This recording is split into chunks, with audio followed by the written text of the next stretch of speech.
Questions यहाँ पे हैं, और जो भी क्वेश्चन आपको लगता है क्या ज़रूरी है, जो आपको क्लैरिफिकेशन चाहिए उसके रिलेटेड, तो आप क्वेश्चन नोट डाउन कर लीजिए। बाद में एंड में जब क्वेश्चन का सेशन होगा तब हम लोग ये करते हैं। अब मैंने यहाँ पे जो डायग्राम निकाला है यूपीएससी के एक्सपेक्टेशन और वर्क एफर्ट्स, किसी को पता है कि क्या एक्सपेक्टेशन है यूपीएससी के? नहीं पता? देखो, मैं अभी 1 घंटा वही बोलने जा रहा हूँ कि एक्सपेक्टेशन क्या होगी यूपीएससी के। जो हम लोग प्रिपरेशन करते हैं तो प्रिपरेशन में ये तो पता है ना सबको, एग्ज़ाम के कितने पैटर्न, कितने एग्ज़ाम्स होते हैं यूपीएससी में। हाँ, प्रीलिम्स, मेंस, इंटरव्यू, इसमें किसी को कन्फ्यूजन है? नहीं। तो देखो, प्रीलिम्स का स्टार्टिंग में हम बात करते हैं, फिर मेंस की बात करेंगे, उसमें ऑप्शनल देखेंगे, ऐसे देखेंगे, जीएस के 4 पेपर, और उसके बाद में करंट अफेयर्स का जो सबसे ज़्यादा क्वेश्चंस कोई पूछता है मुझसे, तो वो करंट अफेयर्स के। तो मैंने सोचा उसके लिए मैं कुछ शॉर्ट्स इनपुट्स दे दूँ, क्या नोट्स कैसे बनाने, क्या करने, और देन फाइनली क्वेश्चन आंसर का और इंटरव्यू की बात करेंगे हम लोग। तो देखो, सबसे पहले प्रीलिम्स सबसे ज़्यादा इम्पॉर्टेंट है। प्रीलिम्स को पता है आपको? प्रीलिम्स हर्डल कहते हैं। क्यों सबसे ज़्यादा इम्पॉर्टेंट है पता है? 10 लाख लोग फॉर्म भरते हैं, उसमें से 5 लाख अपीयर होते हैं, और उसमें से जस्ट 10,500 सिलेक्शन होता है मेंस के लिए। अब पता चला क्यों डिफ़िकल्ट है? क्यों? सबसे ज़्यादा कॉम्पिटिटिव है ना? तो इसके लिए ये है, और उसको हम कहते हैं कि सिलेक्शन एग्ज़ाम नहीं है, वो एलिमिनेशन एग्ज़ाम है, क्योंकि निगेटिव मार्किंग है, और क्वेश्चन ऐसे सेट करते हैं क्या, जिसको ज़्यादा अच्छे से आता है वही सिलेक्ट हो पाता है, जिसको नहीं आता है वो एलिमिनेट हो जाता है। तो सबसे इम्पॉर्टेंट है कि prelims examination is a elimination exam, selection नहीं है। सेकंड मोस्ट ये है क्या, अनप्रेडिक्टेबिलिटी है। आप अगर क्वेश्चन पेपर निकाल के देखोगे 2015, 16, 17, 18 बहुत वेरिएशन है। 15-16 के क्वेश्चन पेपर देखोगे तो टोटली आपका करंट अफेयर बेस्ड एग्ज़ाम। 17 में देखोगे आप तो मिक्स है, करंट अफेयर्स प्लस स्टैटिक, और 18 में देखोगे तो स्टैटिक पे ज़्यादा फोकस है, वो भी पुराने ज़माने के इंस्टीट्यूशन से उनके क्वेश्चंस पूछे। तो बहुत ज़्यादा वेरिएशन है, अनप्रेडिक्टेबिलिटी इसमें बहुत ज़्यादा है इसमें। और दिन ब दिन देखोगे तो आप 2014 की बात करोगे तो 1300 कुछ सीट्स आई थी, 15 में घट के वो 1200 हो गई, 16 में वो और कम हो गई, 1000 कुछ हुई थी, देन 980, और इस साल तो 760 और कुछ सीट्स आई थी। अब 20 की थोड़ी बड़ी है, पर सीट्स आप देखोगे तो कम कम होते जा रही है, क्योंकि आईएएस, आईपीएस, आईएफएस ये 3 की सीट्स कांस्टेंट होती है हर साल। पर सेंट्रल सर्विसेज जो है बाकी के, वो सब सर्विसेज के कैडर रिवीजन हो रहा है, तो सीट्स और कम होगी। तो ये है कि सीट्स कम होगी तो अल्टीमेटली आपका कंपटीशन ज़्यादा होगा। जितना सीट्स कम हो रहा है, 1:3 पहले प्रोपोर्शन में सिलेक्शन होता था, अब और घटा के उन्होंने 2.5 इसमें कर दिया है, तो और दिन ब दिन कंपटीशन और ज़्यादा टफ हो रहा है। तो इसलिए ये है कि अब पहले ऐसा था कि थोड़ा बहुत पढ़ लिया, प्रीलिम्स में जाके बैठ गया, प्रीलिम्स निकल गया, ऐसा वाला हिसाब था, पर अब तो नहीं है। और सीसैट में भी इंजीनियरिंग के बैकग्राउंड के स्टूडेंट्स से, जिनका कोई मैनेजमेंट से था, कोई इंजीनियरिंग से, जिसका मैथ्स अच्छा है, तो सीसैट में अच्छे नंबर लेकर आ जाता था, जीएस में थोड़ा बहुत कम नंबर आ जाते थे, तो वो सेल कर जाता था प्रीलिम्स में। पर अब ऐसा बचा नहीं है। प्रीलिम्स में ये है कि आपका जीएस स्ट्रॉन्ग उतना ही चाहिए, और सीसैट में भी आपको क्वालिफाइंग करना है। तो बहुत सारे मेरे दोस्त थे जिनके 135 स्कोर जीएस में है, पर सीसैट फेल है, तो मेंस नहीं लिख पाए। तो सीसैट भी एक हर्डल है ये। तो प्रीलिम्स में दोनों भी है, जीएस और सीसैट 2 पेपर है, और आपका कंट्रोल कम है। कंट्रोल इसमें कम है, जैसे क्वेश्चन मेंस में अगर आता है तो मेंस में आपको एटलीस्ट कुछ ना कुछ पता है, और नहीं पता है तो जेनरिक आंसर तो भी लिख कर आओगे। पर प्रीलिम्स के क्वेश्चन में आपको आता है या तो नहीं आता है, और नहीं आने वाला क्वेश्चन अटेम्प्ट कर दोगे तो क्या होगा, नेगेटिव मार्किंग। तो अभी सपोज 100 क्वेश्चन किसी ने अटेम्प्ट कर लिया, उसके 33 गलत हो गए, मार्क्स कितने घट गए? तो वो है कि उसकी गारंटी नहीं है कि वो क्वालिफाई हो पाएगा। मतलब 100 जो अटेम्प्ट कर रहा है पर उसकी गलती ज़्यादा हो रही है, तो कॉन्फिडेंस नहीं है कि वो मेंस लिखेगा ही करके। हर साल का मेरिट भी चेंज होता है, वो डिपेंड करता है कि फैक्टर्स के कैसा क्वेश्चन पेपर आ रहा है। तो इस साल का भी शायद 102, 103 के करीब कुछ मेरिट रहा होगा। लास्ट ईयर 96 के अराउंड कुछ मेरिट रहा था, क्योंकि जितना टफनेस ज़्यादा होता है पेपर का, उतना ज़्यादा मेरिट नीचे होगा। जितना ईजी पेपर आएगा उतना मेरिट ऊपर जाएगा। तो मेरिट के इस पे भरोसे पे रहना ही नहीं है। तो हमको ये मेक श्योर करना है कि हम प्रीलिम्स का हार्डल कैसे पार करें। अब जो 2020 में जो देंगे उनको प्रीलिम्स ये करना नहीं है, 2021 को जो देंगे उनके पास 1 साल 5 महीने है ना। तो हम लोग ऐसी बात करेंगे कि दोनों को भी वो प्रीलिम्स के इसके हिसाब से दोनों भी कैसे इंपॉर्टेंस, प्रीलिम्स की स्ट्रैटेजी कैसे इंपॉर्टेंस होगी।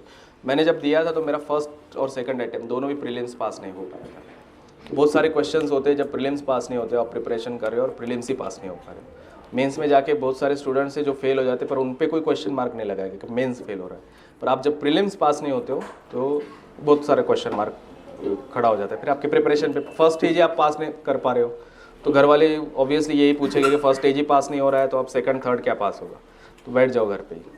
तो ऐसे दिक्कत आती है, इसलिए प्रीलिम्स को हर्डल कहते हैं, सबसे ज़्यादा कॉम्पिटिटिव है। तो ये होता है कि 1 साल कोई प्रिपरेशन का सिर्फ प्रीलिम्स का ही प्रिपरेशन करता है, कोई मेंस का प्रिपरेशन को पहले ये करता है। तो अभी स्ट्रैटेजी क्या होनी चाहिए, मिक्स स्ट्रैटेजी होनी चाहिए।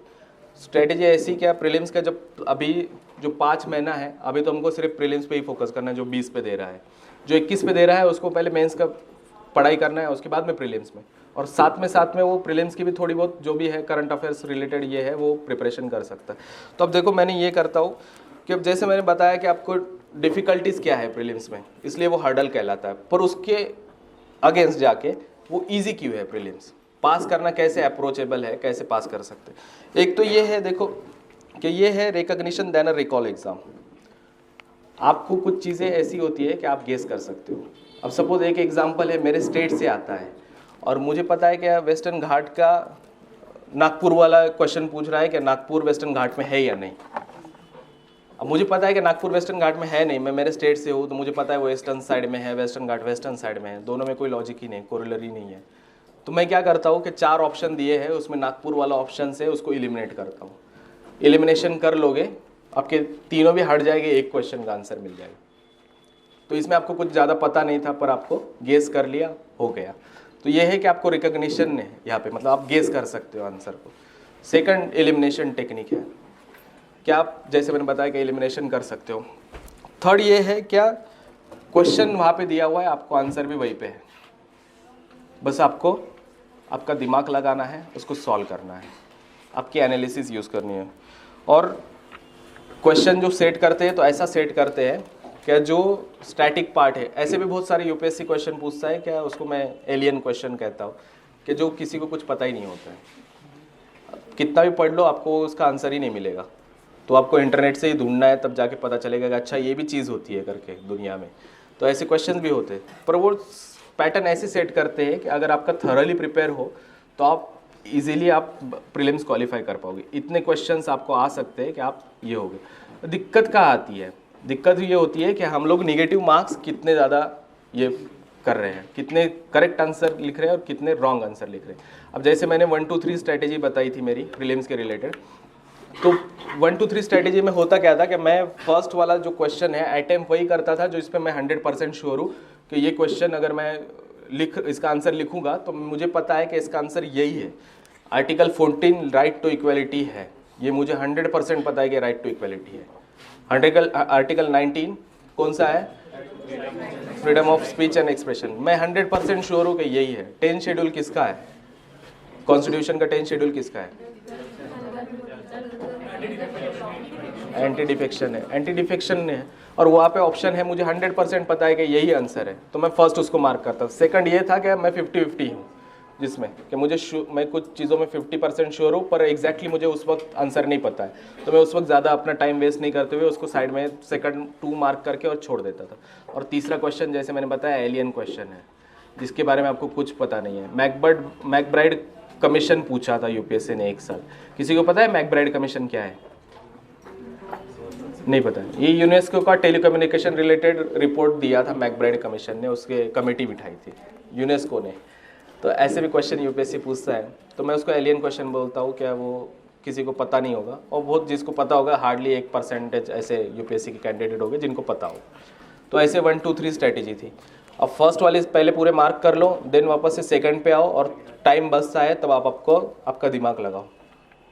तो जितने कम क्वेश्चन मैं कर सकता था उतने कम क्वेश्चन किया। जैसे मैंने बताया था कि मैं प्रीलिम्स के फर्स्ट ईयर में 93 क्वेश्चन अटेम्प्ट किया था, इसमें फेल हो गया। सेकंड प्रीलिम्स में अब वो 90 ही कुछ किया था, एग्जैक्टली याद नहीं है, उसमें भी फेल हो गया। और थर्ड जब प्रीलिम्स मैंने अटेम्प्ट किया था उसमें 73 क्वेश्चन, पर मैं ये पास हो गया। तो मैंने ये 1 2 3 स्ट्रेटेजी अपनाई इस वजह से थी कि जितने मेरे नेगेटिव मार्क्स थे मैंने एनालाइज किया कि मेरी गलतियाँ कहाँ हो रही है, तो मैं ज़्यादा कॉन्फिडेंस या तो और कॉन्फिडेंस में ज़्यादा क्वेश्चन करने के इसमें ज़्यादा क्वेश्चन कर लेता था, उसमें नेगेटिव मार्किंग हो जाती थी, मैं फेल हो जाता था। चाहकर भी मतलब मुझे उतना नॉलेज है तब भी मैं प्रीलिम्स क्वालिफाई नहीं कर पा रहा था। तो मैंने ये स्ट्रेटेजी अपनाई कि मैं कम कर लिया अपने क्वेश्चंस अटेम्प्ट करना।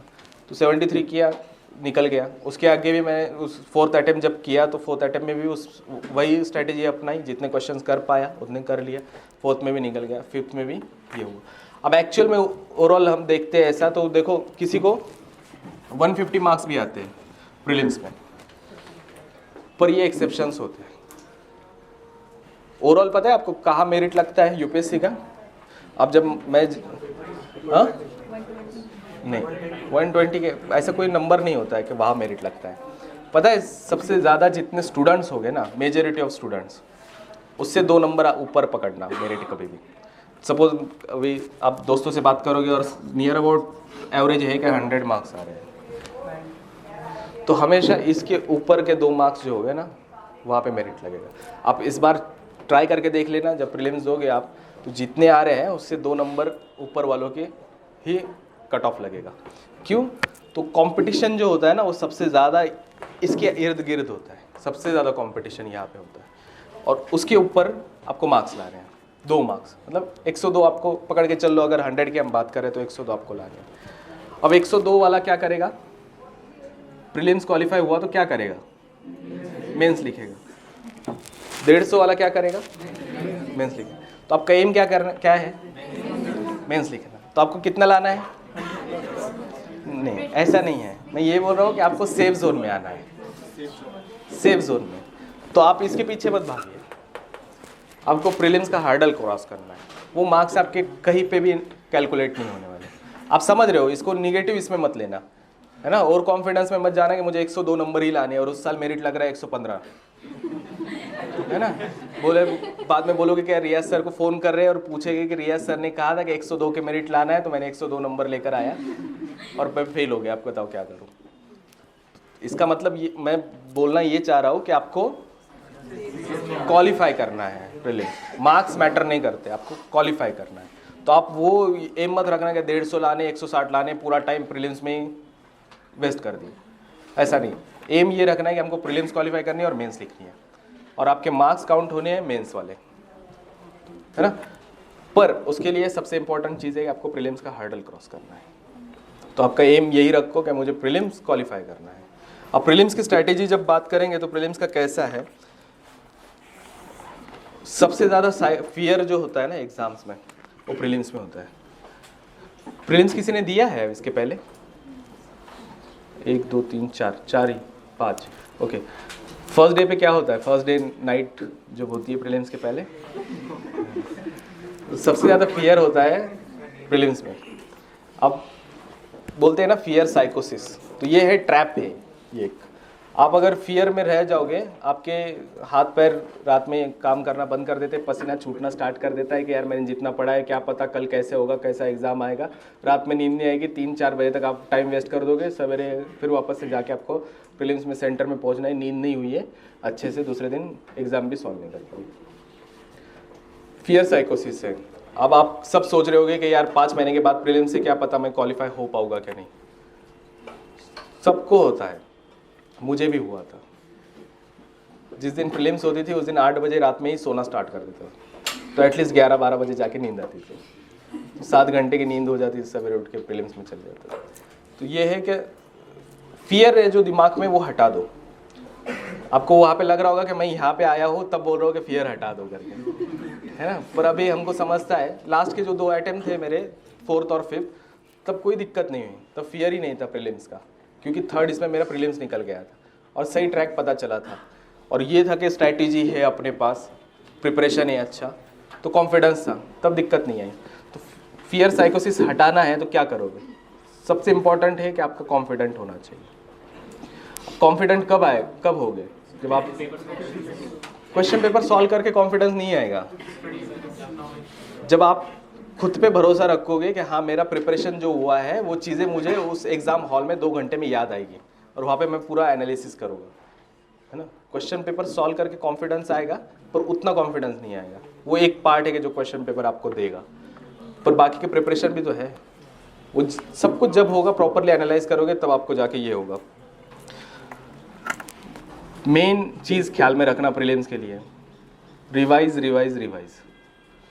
जितना पढ़ोगे उसका रिवीजन इज़ अ मस्ट। जितने ज़्यादा मर्तबा रिवीजन करोगे उतना ज़्यादा आपका कॉन्फिडेंस बूस्ट होगा। सबसे इंपॉर्टेंट है रिवीजन। कितना पढ़ना है ये इंपॉर्टेंट नहीं है, क्या पढ़ रहे हो वो इंपॉर्टेंट है। क्वांटिटी इंपॉर्टेंट नहीं है, क्वालिटी इंपॉर्टेंट है।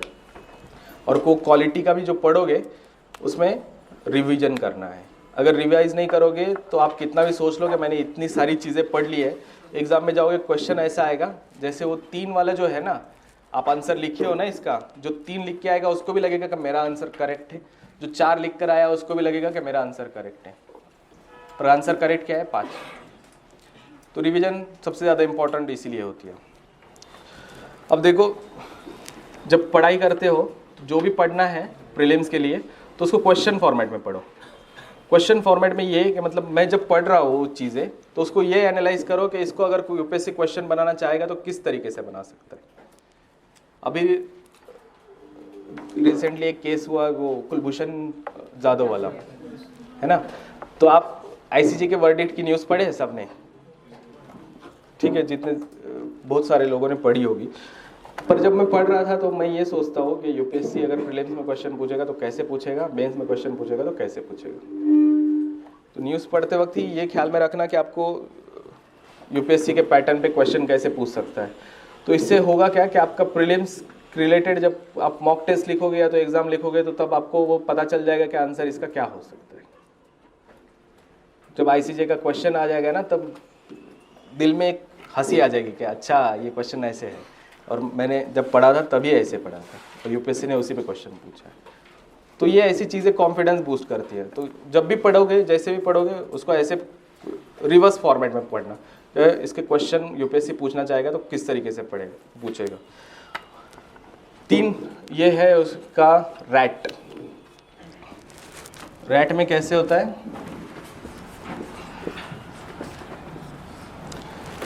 पहला रीड है,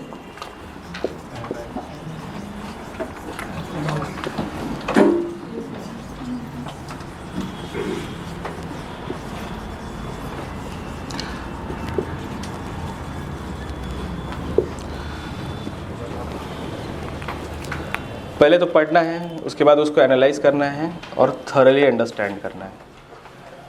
थॉरली अंडरस्टैंड इसलिए करना है क्योंकि अभी चीज़ें करंट अफेयर्स के आप पढ़ रहे हो और मेंस में अगर क्वेश्चन आता है तो थॉरली अंडरस्टैंडिंग जब तक नहीं आती है तब तक आप उस पर आंसर नहीं लिख पाते हो। आप एनालाइज इसलिए करना है क्योंकि आपको प्रोज भी लिखने हैं कोई क्वेश्चन के, आपको कॉन्स भी लिखने हैं कुछ क्वेश्चन के। और प्रीलिम्स में भी ऐसे क्वेश्चन पूछता है कि डायरेक्टली वो क्वेश्चन डायरेक्ट क्वेश्चन नहीं होते, कुछ क्वेश्चन एनालिटिकल होते हैं। मतलब एक चीज़ अभी हो रही है, उसका कंटेक्स्ट हिस्ट्री में होता है।